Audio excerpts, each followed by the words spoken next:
Boa noite, meus queridos irmãos e meus amigos. Que a graça do Senhor esteja nos vossos corações. É uma grande satisfação para mim poder estar aqui para falar para os irmãos queridos nesta noite. Dou graças a Deus porque vocês estão aqui. Dou graças a Deus porque eu estou aqui. Quando eu me for daqui, eu vou sentir saudade desses momentos, de olhar para vocês e falar para vocês. Vamos ler o nosso texto bíblico de hoje. Antes da leitura do texto, quero dizer que o método da pregação é essa: a gente lê a palavra, entende a palavra e vê o que é importante, o que é relevante na situação, e aí a gente tenta explicar a palavra e transmitir. Uma vez eu estava conversando com um pastor que não conseguia preparar o sermão. Passou a noite inteira e não conseguiu preparar o sermão. Eu falei para ele: olha, você não consegue porque você quer tirar o sermão da sua cabeça. O sermão não sai da cabeça, o sermão você tem que ir na Bíblia. Certo? E o problema é isso: às vezes o pregador pensa que se ele pensar, pum, vem o sermão. Não vem, é pesquisa, é estudo, e reflexão, meditação, e aí vem as ideias com base na Escritura. Então o texto foi escolhido, é um texto de Paulo aos Romanos capítulo 12, muito conhecido. Rogo-vos, pois, irmãos, pelas misericórdias de Deus, que apresenteis os vossos corpos. Não é o vosso corpo, né? A tradução está errada, porque cada pessoa tem um corpo. Então, vossos corpos. Não é um corpo, nós não temos um corpo só. Então, que apresenteis os vossos corpos. Cada pessoa apresenta o seu corpo. Tá? Então, eu não posso dizer o vosso corpo. Não. São vários corpos, cada um tem o seu corpo. Então, eu tenho que falar isso, desculpa. Rogo-vos, pois, irmãos, pelas misericórdias de Deus, que apresenteis os vossos corpos. Cada um apresenta o seu.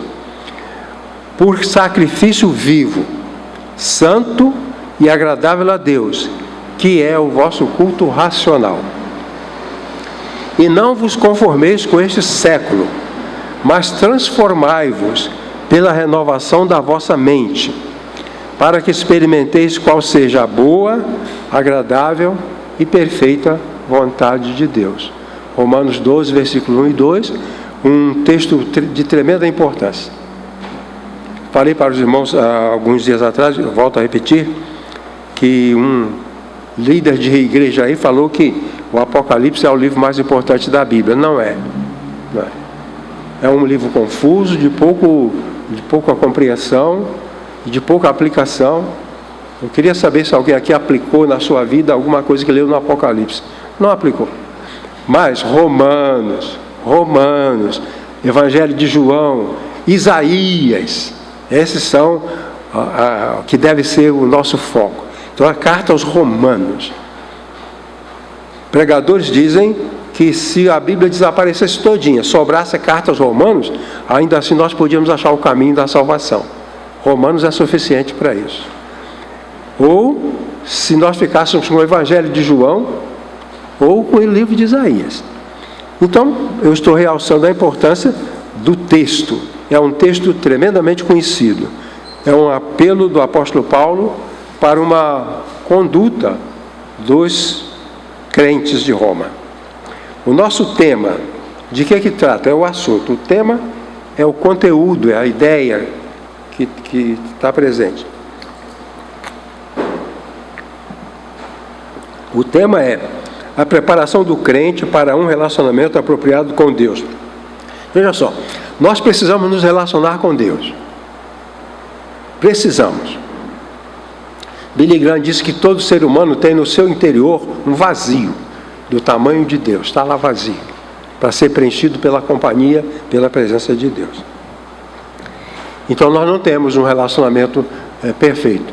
Precisamos trabalhar para construir esse relacionamento.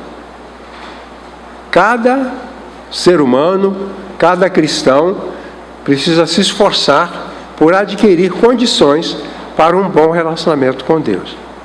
E é esse o meu assunto, a preparação do crente para um relacionamento apropriado com Deus. Então vamos prosseguir.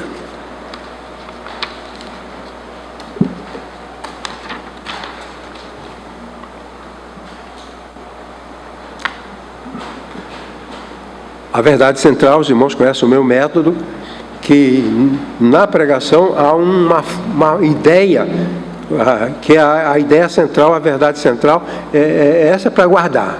Quer dizer, porque a gente não prega para que as pessoas guardem tudo que foi dito, mas a ideia central. Se cada pessoa guardar a verdade central, então já valeu a pregação. A verdade central diz assim: para mantermos um verdadeiro relacionamento com Deus, precisamos cumprir condições estabelecidas em sua palavra. A palavra de Deus nos ensina como nos relacionar com Ele. É como se uma pessoa mandasse para outra pessoa: olha, para você se relacionar bem comigo, é isso. Então Deus faz isso. Nós não sabemos como nos relacionar bem com Deus, mas Ele nos ensina, Ele nos mostra. Paulo fala disso aqui. Ok? Vamos lá. Introdução. Relacionamento é uma condição fundamental para que os elementos do universo cumpram a sua função. O universo existe porque existe o fator relacionamento. Nosso corpo não existiria, nossa casa não existiria, se não houvesse o fator relacionamento. Então o relacionamento é uma condição fundamental para que os elementos do universo cumpram sua função. Uma árvore se relaciona com o solo por meio de suas raízes que são fixadas. Sem esse relacionamento, ela não poderia cumprir sua missão de dar fruto. A árvore está relacionada com a terra, por meio da raiz. Por esse relacionamento é que ela pode dar fruto. Se interromper esse relacionamento, ela não dá fruto. Continuando. O Sol se relaciona com a Terra e com a Lua, fornecendo-lhes energia e contribuição para a sua estabilidade. Se num dado momento a Terra desaparecer, o Sol, a Lua e quase que todo o universo vão desaparecer, porque há uma relação. A Terra existe em relação com o Sol e em relação com a Lua. Então os três são relacionados. Nós não podemos desmembrar, dizer, vamos só nós a Terra aqui, vamos viver. Não dá. Ou o Sol que quiser sozinho. Porque se a Terra desaparecer, o Sol que é mantido pela atração da Terra, vai desaparecer no universo. A Terra mantém o Sol onde ele está. E o Sol mantém a Terra onde ela está. A Lua mantém a Terra onde a Lua está. A Lua mantém o Sol onde ele está. Quer dizer, é o relacionamento que mantém toda a existência. Esse é o relacionamento. Continuando. Sem esse relacionamento, essas estruturas cósmicas seriam desintegradas. Continuando. Os astros se mantêm estáveis no universo em virtude da natureza dos seus relacionamentos. Tudo está do jeito como está por causa dos relacionamentos. É isso aí. Os relacionamentos familiares contribuem para a formação da sociedade e das populações. Então, pai, mãe, filho, há uma estrutura relacional, há um relacionamento. E a sociedade depende do relacionamento familiar. Você vê, por exemplo, assim, assalto, assassinato, tudo isso tem origem na falta de um relacionamento familiar apropriado. A família que tem uma estrutura de relacionamento apropriado, dificilmente vai produzir esse tipo de pessoas na sociedade. Okay? Agora, de todos os relacionamentos possíveis, o mais importante é aquele entre Deus e os homens, para com o qual precisamos contribuir.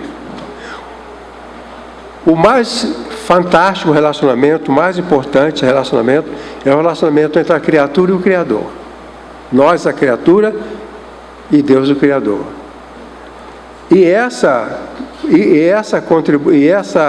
Esse relacionamento, ele vai depender de nós, cada um de nós. Não depende de Deus, o bom relacionamento, depende de nós. Deus não tem que fazer nada para se relacionar bem com a gente. Nós é que temos que fazer alguma coisa, nós que temos que criar recursos, criar situações favoráveis para o relacionamento com Deus. Então, são 3 argumentos sobre isso. Primeiro, precisamos contribuir para um relacionamento apropriado com Deus, levando em conta a sua misericórdia. Lá no Rio de Janeiro tinha um pastor que ficou doente, e ele não melhorava, ele não curava. Ele tinha uma tuberculose, e algumas infecções não cedem com os antibióticos, né? E ele tinha uma tuberculose que a tuberculose era tratável, as pessoas saravam, mas ele não sarava, ele não reagia aos antibióticos. E ele ficou revoltado. E disse lá falou na oração: Senhor, eu não aceito isso. Ainda criança, eu deixei tudo. Eu não brincava, eu não fazia isso, não fazia aquilo, só dedicado à igreja. Casei, fui para o seminário, estudei, minha vida dedicada a Deus. Eu me dediquei a Deus. Eu mereço ter saúde, né? Aí está um equívoco. Que o nosso relacionamento com Deus não depende, digamos assim, de você ser bom ou ser ruim. Depende de você criar as condições para que possa se relacionar bem com Deus. Então, a base do relacionamento com Deus é a misericórdia. Essa é a base. Então, vamos analisar isso melhor. O apóstolo Paulo diz assim: rogo-vos pelas misericórdias de Deus. O apóstolo Paulo quer que os seus leitores desenvolvessem um melhor modo de relacionamento com Deus. Todos nós precisamos de aprimorar os nossos relacionamentos com Deus. Mesmo uma pessoa que vive a vida inteira em oração, ainda assim tem alguma coisa para melhorar. E o apóstolo Paulo queria ajudar os crentes de Roma a melhorarem esse relacionamento com Deus. Então ele escreve e diz para eles: rogo-vos pelas misericórdias de Deus. Então, a razão por que os crentes podem ter um melhor relacionamento com Deus não é que ele foi bonzinho, é que Deus é misericordioso. As pessoas, muita gente não entende isso. Então aquele pastor não entendia. A nossa relação com Deus, ela não é possível porque nós somos bonzinhos, mas porque Ele é misericordioso. Por isso Paulo diz: com base na verdade que Deus é misericordioso, com base nessa verdade, vocês podem estabelecer um melhor relacionamento com Deus. Pois bem, a misericórdia é a disposição de Deus para tolerar e ser benigno para com pessoas indignas e más. Hoje nós estávamos falando sobre a compaixão, né, na nossa classe, a compaixão e a misericórdia. Compaixão é a disposição de ajudar o sofredor. Isso é compaixão. Sentir com o sofredor. Não importa se ele é bom ou se ele é mau. Se ele é um bandido ou se ele é um santo. Se ele é o Papa, isso não importa. O fato é que Deus tem misericórdia. Então, a nossa busca da comunhão com Deus não se baseia na nossa capacidade. Há pessoas que têm: eu sou um cristão, eu oro tantas horas por dia, eu já li a Bíblia 10, 15 vezes, tudo isso é maravilhoso. Mas a base não é essa. A base é a misericórdia de Deus. A misericórdia é a disposição de Deus para tolerar e ser benigno para com pessoas indignas e más. Então, pessoas indignas e más, nós estamos aqui. O nosso relacionamento com Deus se sustenta não em nossa bondade, mas na misericórdia de Deus. Quando Moisés convocava o povo para o relacionamento com Deus, a motivação era a misericórdia de Deus, demonstrado na libertação do cativeiro no Egito. Então Moisés chamava o povo e falava: Deus provou sua misericórdia tirando-nos da escravidão do Egito. Está provado. O povo não era bom. Os profetas sempre disseram: vocês são escolhidos de Deus não porque vocês são bons. É o coração de Deus que escolheu vocês. Talvez, eu suponho, que houvesse povos melhores do que os israelitas. Eles eram maus. Eles eram maus. Eles eram um povo que não tinha grandes virtudes. Mas Deus escolheu, por causa da misericórdia.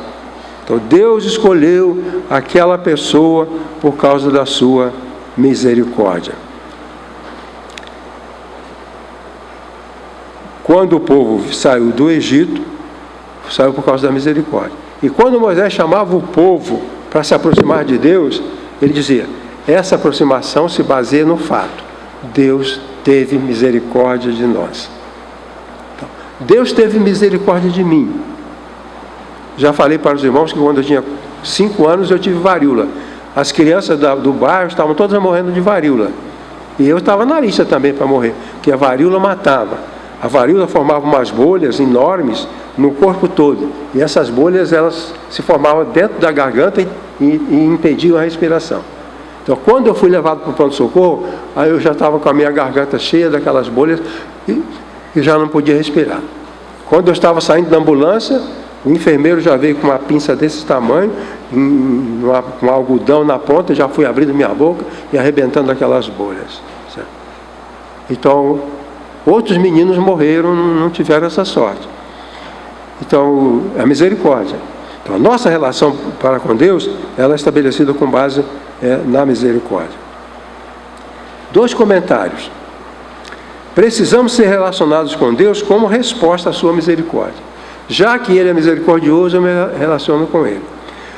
Os hábitos do Oriente, as práticas, a cultura, tem algumas coisas curiosas. Um europeu, um inglês, viajando pelo Oriente, viu um moço preso numa situação, e ele estava ali já há tempo. Ele estava destinado à morte, porque ele não tinha como sair dali, ele ia morrer ali. E esse homem, montado num cavalo, ouviu os gritos daquele posto. E foi lá e ele conseguiu salvar aquele moço. Misericórdia, ato de misericórdia. Quando ele montou no cavalo para sair andando, o moço foi atrás dele. Foi atrás dele. E o homem europeu parou e falou: por que você está vindo atrás de mim? Você mora para cá? Ele falou: não. Você me salvou, agora eu sou propriedade sua. Eu tenho que ficar com você. Eu sou seu escravo. Se alguém salvar a minha vida, eu passo a pertencer àquela pessoa. Quer dizer, a vida dele, ele entendeu que não pertencia a ele, pertencia àquele homem que o tirou daquela situação de morte. Então, essa ideia, se você é salvo, sua vida pertence àquele que te salvou. Entende? Não é difícil entender isso. Nós não entendemos assim, mas no Oriente eles entendiam assim. Aqui o que acontece? Esse homem que foi salvo, ele vai servir aquela pessoa, ele vai se colocar como um servo para servir aquela pessoa. Então ele vai ficar com aquela pessoa. Ele fica com aquela pessoa com duas circunstâncias. Primeiro, ele tem gratidão e ele ama aquela pessoa que o salvou. É comum a gente notar que aqui na nossa cultura as pessoas não dão muito valor a quem salvou. Eu fui médico no Hospital Regional de Osasco, e lá estava sempre chegando gente morrendo, gente quebrada, coisas terríveis, gente infartada, e os cirurgiões. Eu desisti de ser cirurgião, porque eu via cirurgião trabalhando 6 horas. E eles ficavam lá, eles ficaram lá. Depois, 1 semana depois, 2 semanas, o paciente tinha alta. Um dia, apareceu uma faixa na frente do hospital. Aí diz assim: nós agradecemos ao doutor fulano, que salvaram a vida do nosso filho. Mas aquilo acontecia todo dia, acontecia toda hora, e ninguém colocou faixa. Em 10 anos alguém colocou uma faixa de reconhecimento. Este homem dizia: Você me salvou, eu pertenço a você. Então ele ia ficar com aquele homem, aquele rico, aquela pessoa rica, aquele homem poderoso. E a base era duas coisas: o amor e o serviço. Eu amo e trabalho para você, porque a minha vida pertence a você, porque você me salvou. Quando o apóstolo Paulo recomenda os crentes a buscarem a comunhão com Deus, ele está se baseando no fato de que aqueles crentes foram salvos. E era natural que eles se dedicassem. A gente encontra uma pessoa que veio para a igreja, recebeu tantos benefícios, foi orientado em situação difícil, sofreu, às vezes ajuda material, né? Pessoas que precisam e tal. Depois elas somem, não sabem nem aí. Aquele dizia assim: não, enquanto eu viver, até eu morrer, eu fico com você, porque você é o dono da minha vida, porque você me salvou. Então não faz sentido que uma pessoa que experimentou, o apóstolo fala, que experimentou a graça da salvação, uma pessoa que conheceu o dom do Espírito na aceitação do Evangelho, depois abandona. Então, a base é a misericórdia. Você teve misericórdia de mim, me tirou daquele buraco onde eu estava preso. Eu pertenço a você. Então esse servo, ele ficava com o seu senhor. Ele não era um escravo, porque o escravo era uma propriedade comprada. O escravo era a propriedade comprada, valia dinheiro, podia ser comprado, podia ser vendido. Esse não podia ser vendido, nem podia ser comprado, porque ele estava ali voluntariamente agradecendo por misericórdia. Então era uma pessoa diferente. Quando o apóstolo Paulo fala para nós nos apresentarmos a Deus, ele não está dizendo a Deus, dizendo que nós somos escravos. Nós somos servos que amamos e queremos fazer alguma coisa a favor daquele que salvou a nossa vida. É nesse sentido. Então, o nosso relacionamento com Deus tem que servir como base, tem que estar como base na misericórdia de Deus. Nós, então, precisamos, no item 2, precisamos considerar a misericórdia como motivação contínua para o nosso relacionamento com Deus. É uma coisa interessante que quando o apóstolo Paulo fala rogo-vos, o verbo é no imperativo presente. Isso faz sentido, porque o imperativo presente é uma solicitação contínua. Por exemplo, se eu peço a você, eu quero que você me ajude a levar uma carga. Então, eu peço a você para você levar uma carga. Se o verbo for no imperativo presente, eu estou pedindo a você para me levar sempre a minha carga. Esse é o verbo. Paulo não está pedindo assim, faça uma boa relação com Deus por uma semana e depois você deixa para lá. Como assim, essas campanhas? Campanha de dedicação, campanha de consagração, campanha de jejum. Por uma semana nós nos entregamos a Deus. Depois a gente deixa para lá. Vai beber cachaça, vai fazer bagunça, vai bater na mulher, vai desrespeitar os filhos. Aqui o verbo não contínuo. Então, essa apresentação do ser humano é contínua. Como aquele homem que foi salvo. Ele diz, agora eu sou seu, eu sou seu escravo, sou seu servo para sempre. Essa condição não é retornável. Então era um relacionamento contínuo. O apóstolo usa a palavra rogar ou chamar para perto, ou estimular. Aqui é rogar, chamar, estimular, encorajar. Dando a entender que se trata de um processo contínuo. Se as misericórdias se renovam a cada manhã, não é isso que diz no livro de Lamentações? As misericórdias se renovam cada manhã. Se as misericórdias se renovam cada manhã, o apelo para o nosso relacionamento com Deus deve ser contínuo. Então, Deus me ama a cada manhã e eu me dedico a Ele a cada manhã. Deus me abençoa a cada dia e eu me dedico a Ele a cada dia. É essa a base do relacionamento com Deus. A misericórdia a cada manhã e a minha consagração a cada dia, a cada manhã. Bom, vamos continuar. O meu segundo argumento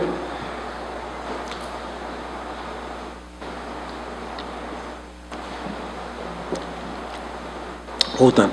O primeiro argumento diz: o nosso esforço, a nossa busca de convivência com Deus, de relacionamento com Deus, tem base na misericórdia dele. Você me tirou do poço, me tirou do buraco, com base nessa bondade sua, eu me coloco à sua disposição, eu me relaciono com você. Eu sou seu escravo, sou seu servo, a vida inteira. Agora aqui, que nós precisamos nos relacionar com Deus por meio do culto racional. Então vamos ver. O texto diz assim: que apresenteis vossos corpos em sacrifício vivo, santo e agradável a Deus, que é o vosso culto racional. Isso aqui está baseado na experiência de Moisés. Moisés trazia a aliança, o livro da lei, chamava o povo e dizia: olha, está aqui, vamos considerar. E Moisés então apresentava a aliança, a proposta de aliança. O culto era um momento em que o povo vinha, apresentava um presente para Deus, que era uma ovelha, alguma coisa, e em seguida Moisés trazia a lei.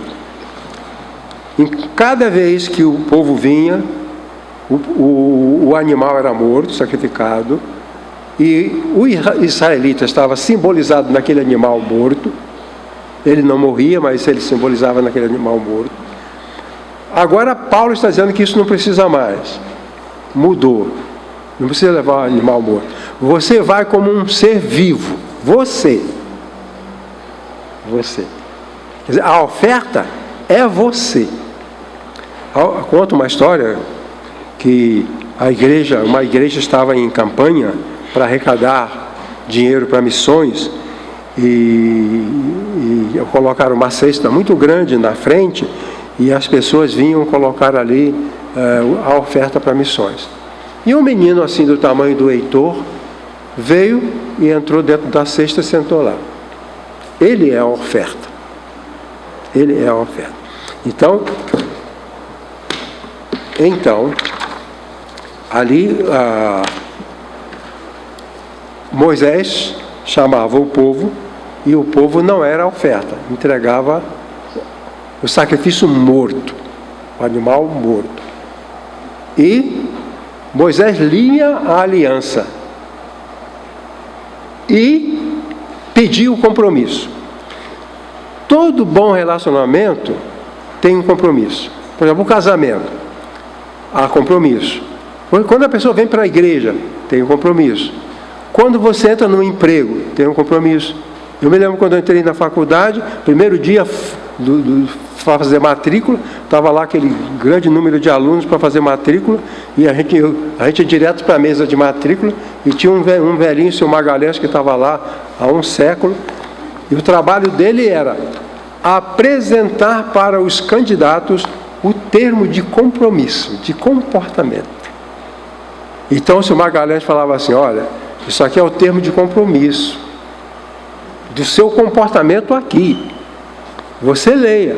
Se tiver de acordo, vai lá e faz matrícula. Se você não tiver de acordo, não faça matrícula. Compromisso. Então havia um pacto. Então naquele culto havia um pacto. Não é só chegar lá e cantar e gritar, não. Aqui está. Vamos ler. Estão de acordo? Façam o juramento. Estamos de acordo. Então, aqui se diz assim que esse era um culto, uma forma de dedicar a Deus. Deixe-me voltar então. Que apresenteis os vossos corpos em sacrifício vivo, santo e agradável a Deus, que é o vosso culto racional. Estou falando de culto racional. Paulo deixou tudo aquilo para lá, de Moisés. Agora não é Moisés. Agora é Jesus e os apóstolos. Paulo deixou tudo aquilo para lá e diz assim: que vocês apresentem seus corpos em sacrifício vivo, santo e agradável a Deus, que é o vosso culto racional. O corpo aqui representa a totalidade da pessoa. O corpo, o meu professor, o Dr. Purim, dizia que antes de nós irmos para a eternidade, nós teremos que ressuscitar. Por quê? O ser humano sem corpo é incompleto. Então nós vamos morrer, esse corpo vai desaparecer, está incompleto, não vai para a eternidade assim. Não vai com esse corpo, não vai sem corpo nenhum. Então quando Jesus voltar, ele vai dar um novo corpo da ressurreição. Aí você está completo para ir para o céu. Você não vai para o céu se Jesus não vier e não ressuscitar você e te dar um corpo. Entendeu? Isso é importante, senão não tem sentido a ressurreição. Por que vai haver ressurreição? Porque Jesus vai voltar para ressuscitar as pessoas? Porque você está na fila e não pode entrar. Espera Jesus te dar um novo corpo na ressurreição. Agora você tem entrada. Ninguém vai para o céu sem corpo ou com esse corpo. É preciso o corpo da ressurreição. Então essa história de arrebatamento, que você vai para o céu, todo mundo pinta, né? Faz uma pintura, maquiagem, porque você é levado para o céu, vai ser arrebatado, então vestir a roupa nova, roupa bonita. Isso é besteira. Pois bem, o corpo aqui representa a totalidade da pessoa. Nós, no nosso relacionamento com Deus, deve ser inclusivo. Tudo, minha prata, meu ouro, meus bens, tudo meu. Minha família, meus filhos, minha inteligência, né? Como aquele hino fala, né? Minha inteligência, minha prata, meu ouro, meus amigos, minha família, tudo entregamos. O corpo, não é o espírito. Pessoas dizem, pastor, não estou indo à igreja não, mas em espírito eu estou lá. Eu estou sempre lembrando da igreja, estou lá em espírito. Não. Paulo nunca falou, você vai para a igreja em espírito e fica em casa você deitado ou vendo televisão e seu corpo vai lá para o culto na Moriá. Não é isso. Né? A pessoa, o apóstolo Paulo fala, corpo, indicando a totalidade do ser humano, da pessoa. Porque é no corpo que você se expressa. É por ele que você pensa, que você ama, que você fica alegre, que você fica triste. Esse é o corpo. Bom?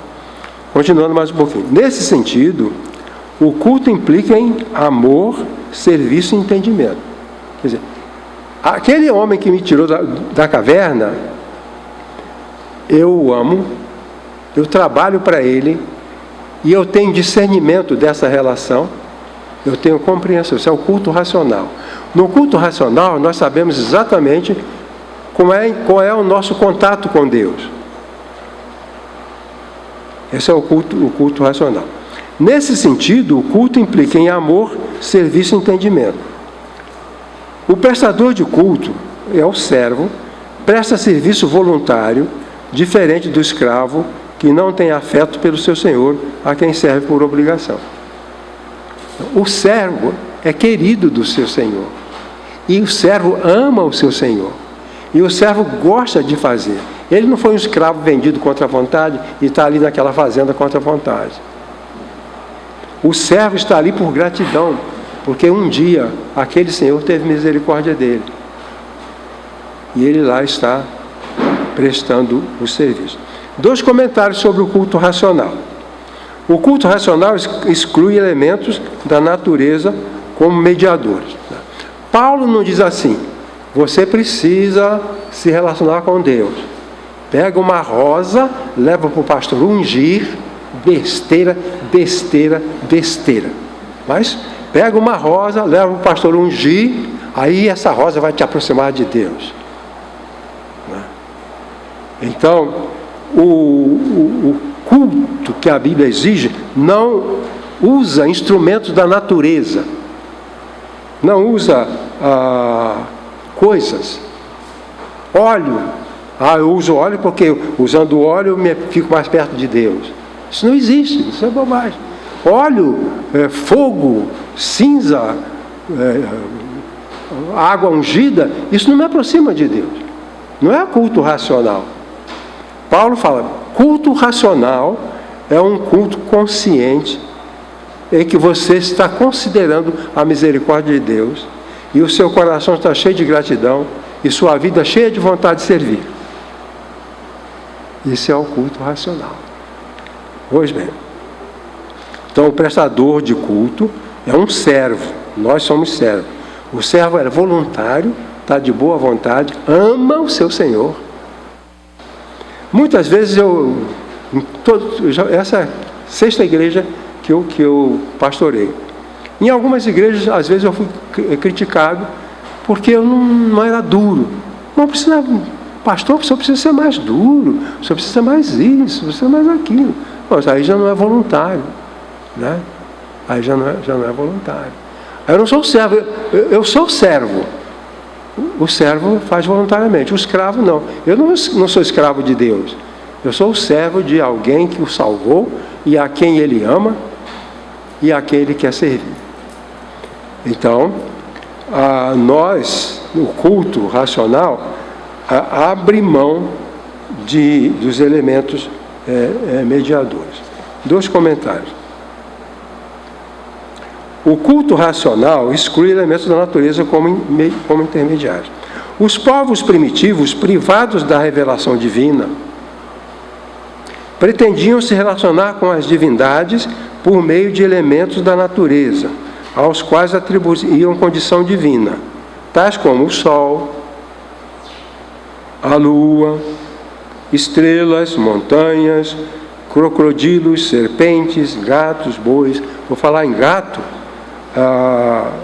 Hoje em dia, o ser humano, a humanidade está alterando sua relação com os bichos. Há uma tendência de transformar os bichos em gente. Humanizar os bichos. Animalizar os seres humanos e humanizar os bichos. A Covid veio por causa disso. A Covid surgiu de um mercado de bichos, de animais selvagens. Foi dali que a Covid saiu. Agora, outro dia eu ouvi que uma mulher foi contaminada pela peste bubônica, pelo gato.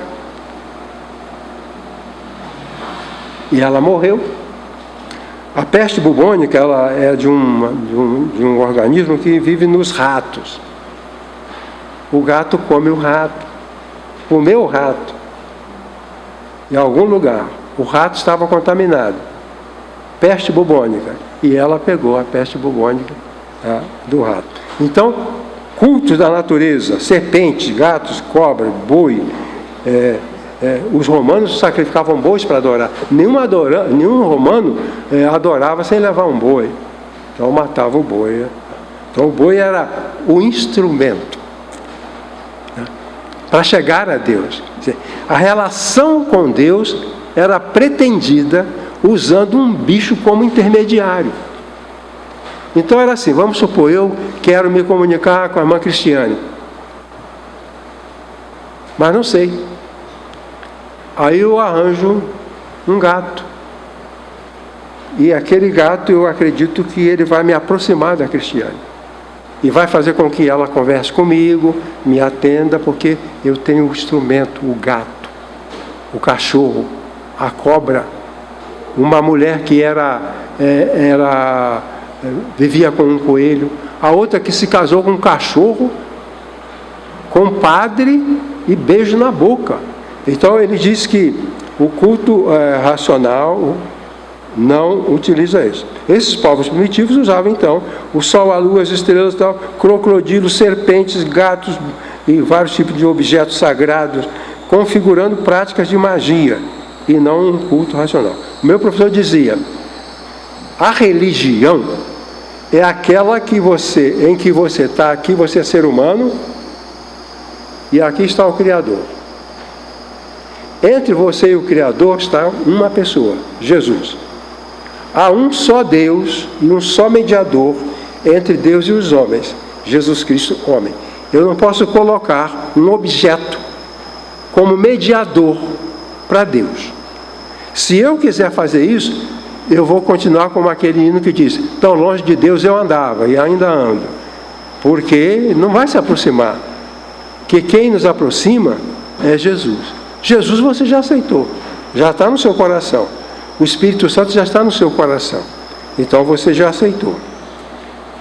Pois bem, então, quando eu uso, se eu quero chegar a Deus por meio de uma rosa ou por meio de óleo, isso não é religião, isso é magia. O que faz o pessoal da Umbanda? Eles querem contato com os orixás. E matam um frango, uma galinha preta, com farofa, cachaça, botam na encruzilhada. E aquilo ali é um intermediário para ele chegar ao orixá. As pessoas sempre têm que fazer isso. Mas aqui não é isso. O culto racional exclui objetos. Exclui objetos. Agora tem lojas vendendo um monte de instrumentos para que você possa chegar a Deus. A arca, a Bíblia não sei da quanta, mas não sei o quê. Hoje estava falando, óleo do Monte Sinai. Pô, o Monte Sinai não dá óleo. Lá não tem nada. É um deserto. Além de tudo, mentiroso. Eu tenho óleo do Monte Sinai para ungir a sua cabeça. Mentiroso, falsário. Não existe plantação de uva, de vinha no Monte Sinai, é um deserto. Não dá nada lá. Além do o intermediário é falso e é mentiroso. Aqui então diz, o culto racional exclui os elementos da natureza. Nós não precisamos de nada da natureza, nem de cobra, nem de gato, nem de jacaré. Não precisamos de nada disso. Esse é o culto racional, porque o culto racional ele é baseado na lucidez do espírito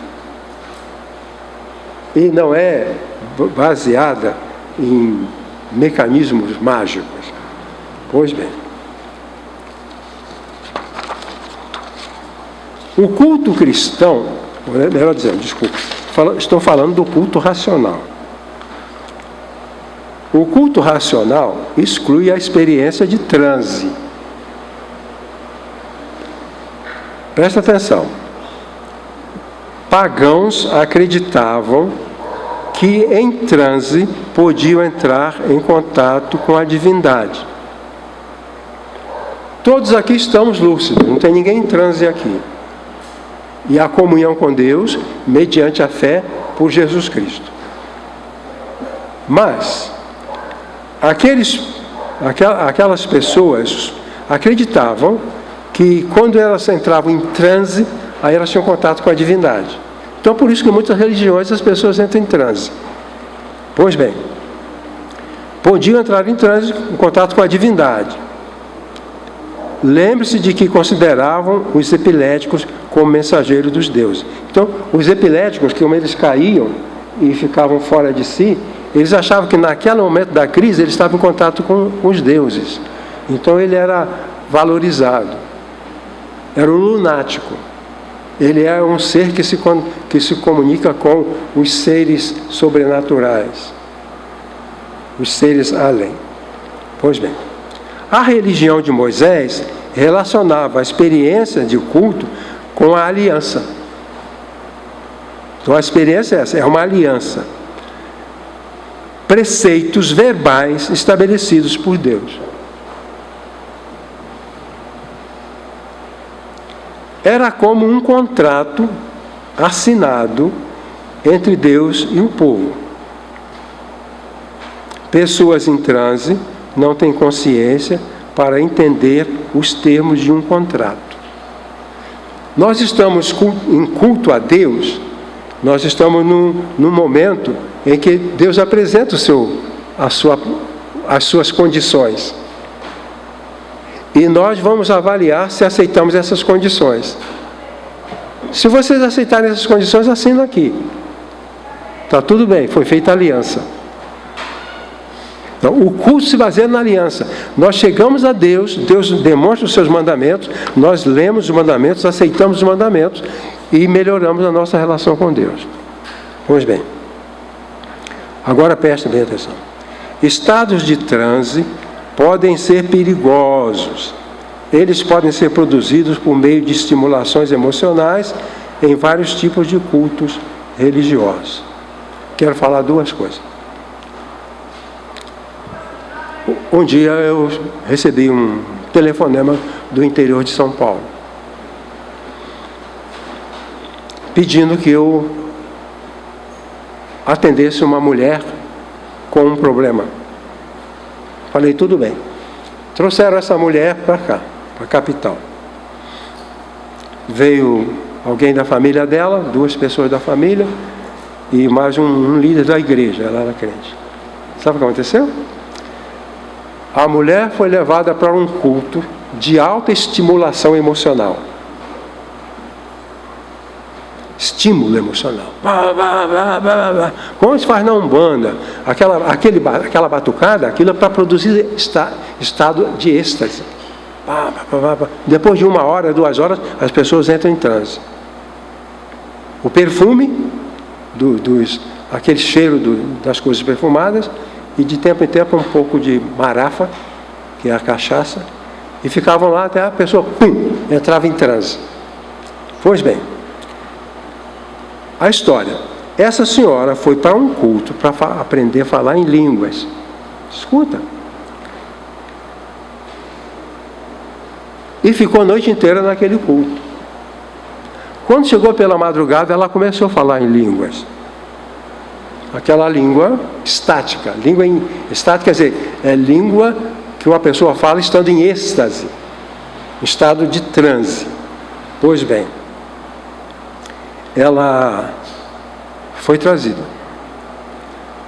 Por quê? Acabada a reunião, quando ela falou em línguas, ela não parou de falar em línguas. Foi para casa, não se comunicava, ninguém sabia o que ela estava falando. Ela não falava a língua normal da família. Você recebe a sua mãe que não fala mais a sua língua. Fala uma língua que não existe. A língua de êxtase é uma língua criada na mente da pessoa. Aquela língua não existe em país nenhum do mundo. Mas ela falava aquilo ali.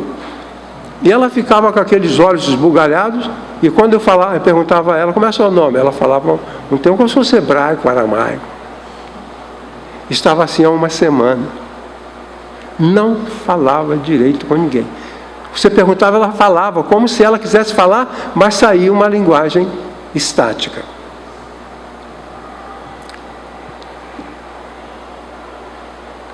Eles tinham chamado os pastores da região, foram lá, uns falaram que era demônio, levaram ao pai de santo, o pai de santo não resolveu, porque não era um dos santos que ele conhecia, porque o pai de santo ele conhece aquela turma de lá, mas aquele era novo, era uma entidade nova, que ele não sabia dialogar com aquela entidade, ele não conhecia aquele dialeto.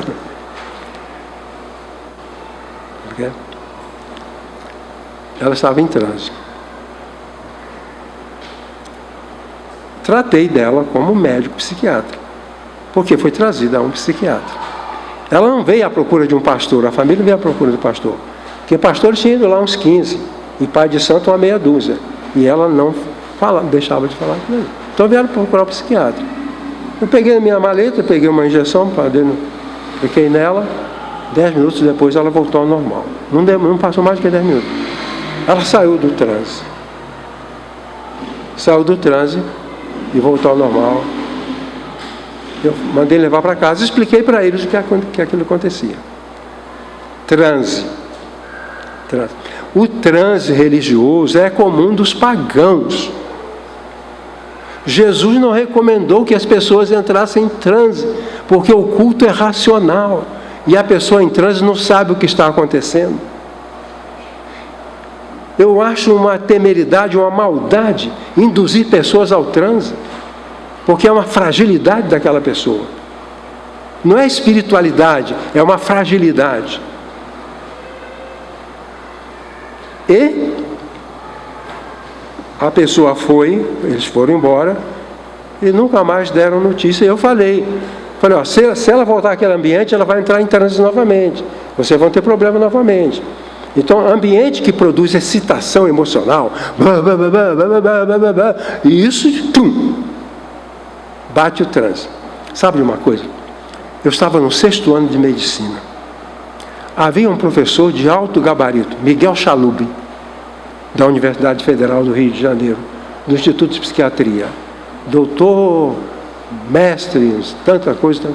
Era um dos mais respeitados lá.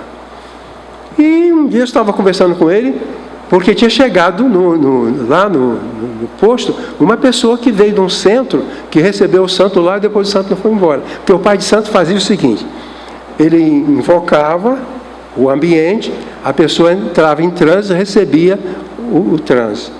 No final, quando chegava a hora de terminar, a reunião, ele ia liberando as pessoas dos espíritos. Às vezes, ele não conseguia liberar. A pessoa continuava em transe. Então, o que a família fazia? Levava para o Hospital Pinel. Lá o psiquiatra resolvia, a pessoa ia embora. E eu estava conversando com esse professor Miguel Chalub. Eu disse para ele que eu achava que aquele estado de transe era patológico. Patológico quer dizer, não é uma coisa de saúde. Não é um exemplo saudável. Isso é patológico, isso é doentio. E ele discordava de mim. Eu sou um aluno querendo se formar e ele um professor super conceituado. E eu discordei dele. Porque eu achei que aquilo ali não é aceitar aquilo como uma experiência inócua. Deve dar problema, deve ter algum problema. E passou a conversa. Foi encerrado. Passados, naquela época, me dá o CID-10 ali. Isso. Naquela época, nós usávamos o CID, Código Internacional das Doenças.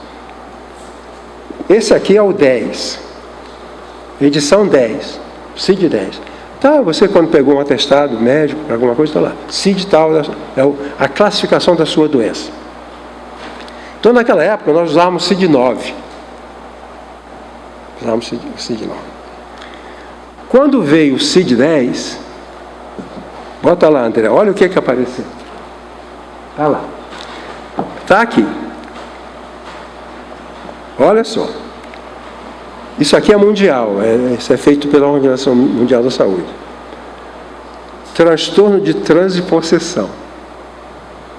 Ora, se transtorno de transe e possessão é uma patologia, e eu produzo isso na minha igreja, eu sou um perverso.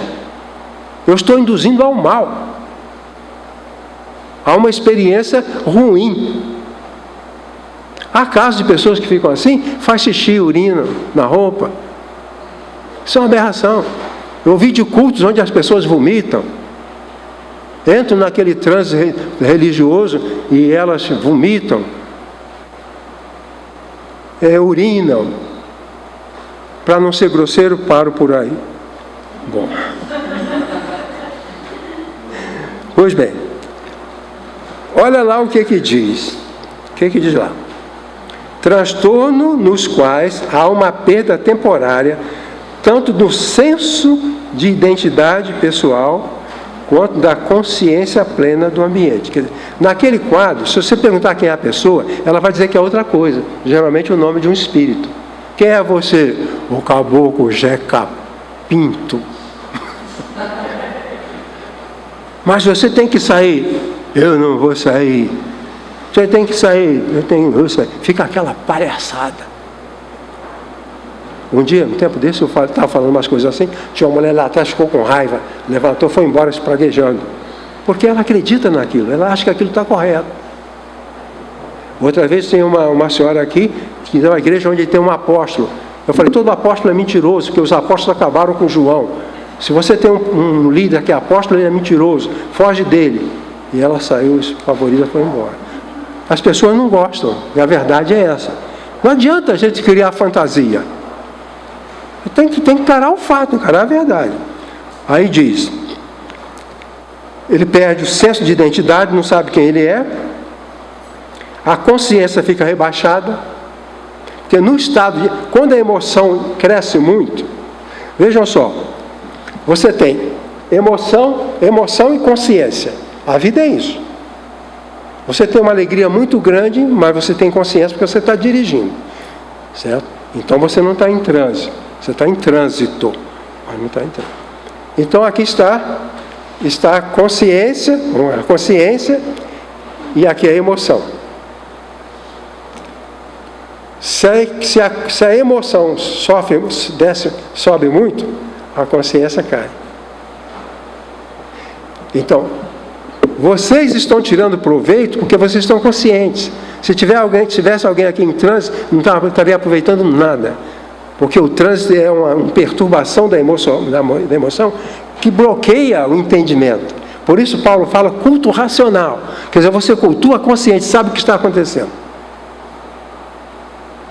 Do contrário, você eleva emoção e consciência. Uma vez eu perguntei a uma senhora que foi numa chamada marcha, né? E ela foi lá, depois ela me contou que participou da marcha. E eu perguntei para ela, o que você fez lá? Ela disse, eu dancei. E o que você aprendeu? Nada. Euforia. Não é lucidez. E o apóstolo Paulo faz. E aqui o CID 10 fala, e depois eu não vi mais o meu professor, né? Depois vai falar com ele, olha, professor, está aqui, ó. Está aqui, ó. Transtorno CID 10, F43, ponto alguma coisa. A atenção, a consciência podem limitar-se ou concentrar-se em apenas outro aspecto, o ambiental. Então não adianta, não precisa discutir isso aqui.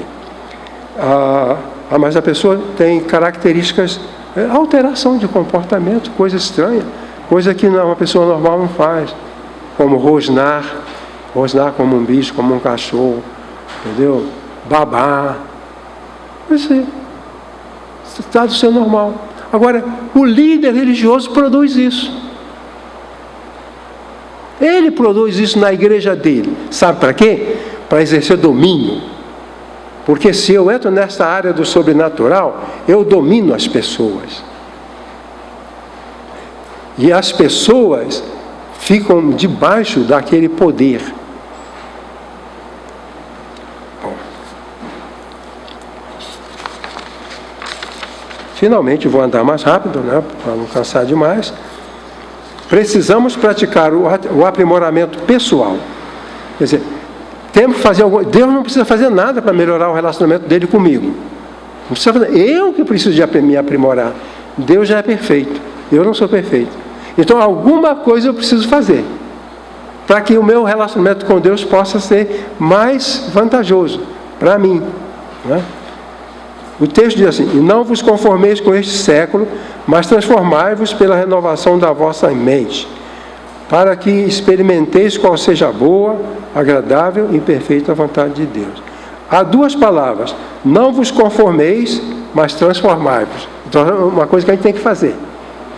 Duas tarefas: não vos conformeis e transformai-vos. Certo? Duas tarefas para a gente fazer, para termos um relacionamento com Deus mais proveitoso. Certo? Aprimoramento pessoal é aquilo que fazemos por nós mesmos, com o fim de nos adaptar à realidade diante de nós. É o preparo de cada um de nós. Aqui o apóstolo Paulo coloca duas coisas: transformai-vos, não vos conformeis e transformai-vos.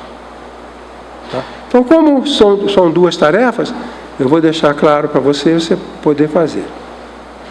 Aprimoramento pessoal é aquilo que fazemos por nós mesmos, com o fim de nos adaptar à realidade diante de nós. Não vos conformeis com esse mundo, mas transformai-vos. Transformai-vos. Continuando. A teologia do Novo Testamento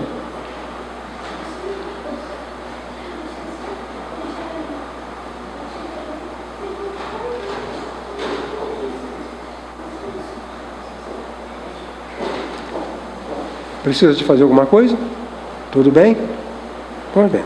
A teologia do Novo Testamento divide o tempo em duas eras, ou épocas. A era presente má, perversa e corrompida, implantada pelo maligno, e a era vindoura, construída por Deus a ser manifestada na volta de Cristo. Então, uma era presente má e uma era de bem-aventurança. Então, nós estamos na era presente maligna. E um dia nós entraremos na outra era, que é a era da bênção eterna. Pois bem, nesse caso, o apóstolo diz que essa era presente, ela é manipuladora, ela manipula. Aí ele usa a palavra, que na língua portuguesa deu a palavra esquema. Esquema. Então nós temos, por exemplo, o modo de vida como um esquema. O esquema é um molde. E o apóstolo Paulo atribui a era presente como um molde. E ele diz que há o risco da gente se amoldar a essa era atual. Entrar no esquema. A palavra Paulo para usar esquema. Entrar no esquema. Qual é o esquema? Estava ouvindo. O uso de bebida alcoólica no Brasil tem aumentado assustadoramente. Bom, todo mundo está bebendo, eu entro no esquema, vou beber também. Todos os jovens bebem, os jovens da igreja também, eu vou entrar no esquema e vão beber também. O mundo os jovens vão para a balada, casa noturna. Eu também vou, eu entro no esquema. Paulo falou, não entrem nesse esquema dessa época presente. Porque essa é manipulada pelo maligno. Satanás é o dono disso tudo. É o dono do carnaval, é o dono dos bares, onde se bebe, fica usando bebida alcoólica, da boca de droga. O Satanás é o manipulador disso tudo. E Paulo falou assim, você, para ter um bom relacionamento com Deus, não pode entrar no esquema do mundo presente, dessa época maligna, onde Satanás cegou os olhos das pessoas para não verem. Elas sabem, as pessoas sabem os perigos, os riscos. Todo mundo sabe. Problema do fumo, da maconha, problema do álcool, de todas as práticas, das orgias. Todo mundo sabe. Vê lá o nosso Daniel Silva. Que pena. Que pena. Então, o cara vai para a boate, certo? E lá envolvido, ele entrou no esquema, se danou. Isso é um esquema mau, é um mundo mau, destrutivo, onde as pessoas se enquadram num sistema maligno, perverso, e onde as pessoas são destruídas. E isso atrapalha o nosso relacionamento com Deus. Aí Paulo fala, vocês precisam fugir desse esquema, não entrar no esquema desse mundo mau, perverso. Quando eu era adolescente, um dia eu entrei num bloco de carnaval. Fiquei lá uma meia hora. E eu comecei a perceber, isso aqui não pode ser de Deus. É uma coisa absurda. Esse comportamento, as pessoas em risco, podendo se machucar, sem nenhuma segurança. Se alguém tiver um problema ali, não vai ter um médico. É o esquema. Então, temos que conhecer o mundo. É como diz o John Stott. Ouça o Espírito, ouça o mundo. Escutou o Espírito Santo, agora vê o que o mundo fala. Para você saber que o que o Espírito fala não é aquilo que o mundo fala. E que você tem que saber o que o mundo fala para se afastar.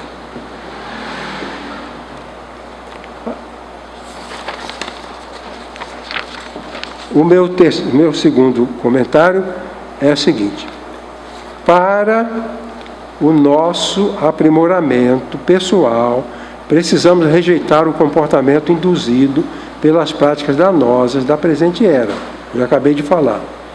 Isso seria entrar no esquema perverso e maligno, contrário a Deus, como ganância, vícios, corrupção na política. Quando eu era no passado, quando eu era jovem, nas igrejas não se recomendava, aliás, se recomendava os crentes a não entrarem na política, que naquela época já se entendia a política como um risco de corrupção.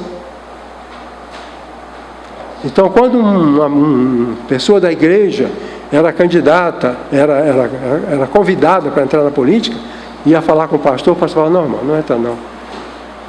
Os crentes eram aconselhados a não entrar na política. Agora, o que está acontecendo? Crentes, líderes, pastores, fazendo o maior vexame na corrupção, na mentira, fake news, falsidade, coisas loucas.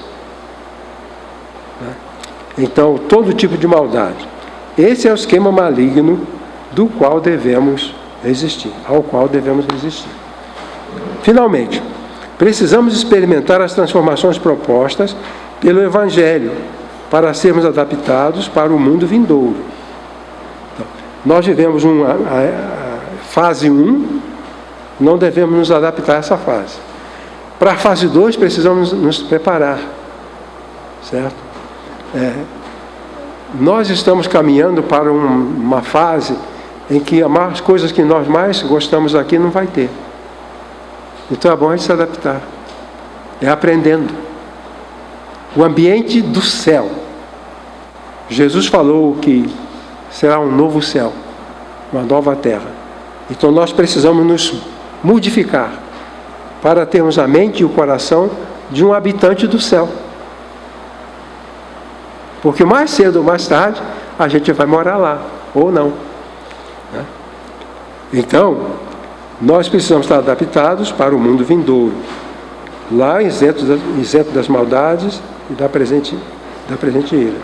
Transformai-vos pela renovação do vosso entendimento.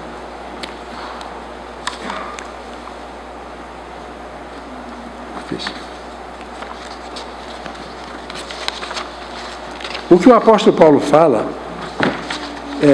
tem exemplo na biologia, na zoologia. Você aqui tem uma figura em que você tem uma lagarta, um casulo e uma borboleta. Paulo fala de não entrarmos no esquema do mundo, mas entrarmos na metamorfose do reino de Deus. A lagarta, ela pode representar a escravidão da presente era má. A borboleta pode representar a pessoa adaptada para a era vindoura. A lagarta vive de um jeito, vive num ambiente. A borboleta vai viver de outro jeito, em outro ambiente. Agora, se nós não nos preparamos para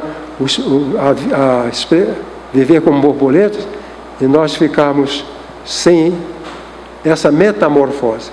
A metamorfose é a transformação. É a mudança. Não podemos ser sempre a mesma coisa. Nós precisamos mudar. Aquilo que eu posso estar dizendo. Transformai-vos. Passe de lagarta para borboleta. Transformai-vos. Essa é a metamorfose da vida cristã. Então, para você ver qual a fase que a gente está, né? Porque tem várias fases. Bom, último comentário. O apóstolo Paulo propõe aos crentes aceitarem a metamorfose, da mesma forma como a lagarta aceita ser transformada em borboleta. Final. O nosso relacionamento com Deus depende para ser aprimorado, que consideremos a misericórdia divina, que mantenhamos um culto racional, isento de magias, descontroles e descontroles emocionais. De igual modo, precisamos resistir ao esquema do mundo, que é perverso e mau. Aceitarmos as transformações que Deus quer operar em nós por meio do Espírito Santo, com base em nossa fé. O nosso relacionamento aprimorado com Deus deve ser considerado o nosso bem maior e por ele devemos lutar. E que Deus nos abençoe.